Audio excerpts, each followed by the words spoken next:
महामारी के साथ हमारी जंग अभी चल ही रही थी कि लगभग एक साल बाद फिर से भारत में कोविड-19 वायरस की घातक दूसरी लहर ने दस्तक दे दी। वो भी ऐसे समय में जब इसके मामले और प्रतिबंध दोनों धीरे धीरे कम हो रहे थे।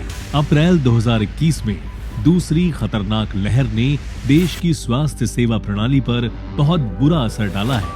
130 करोड़ से अधिक आबादी वाले हमारे देश के सामने चुनौतियां बहुत ज्यादा और क्रूर रही हैं।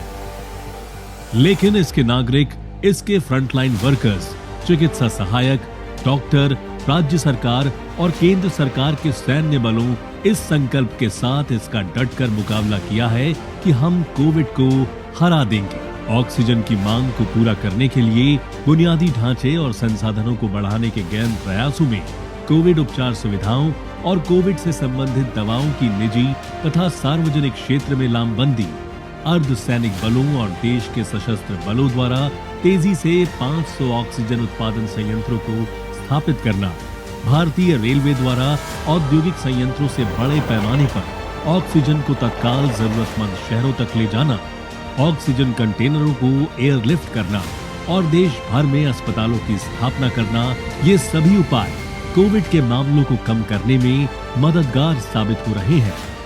विज्ञान से आत्मनिर्भर भारत के इस एपिसोड में हम जीवन का आधार माने जाने वाली ऑक्सीजन की महत्वपूर्ण भूमिका के बारे में जानेंगे।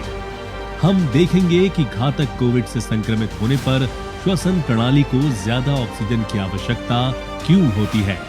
गैजेट्स के उपयोग से हम अपने घरों में अपने शरीर के ऑक्सीजन स्तर की निगरानी कैसे कर सकते हैं, और इससे भी महत्वपूर्ण बात यह है कि भारत अगले 90 दिनों में तेजी से 500 ऑक्सीजन पैदा करने वाले संयंत्र किस प्रकार स्थापित कर रहा है।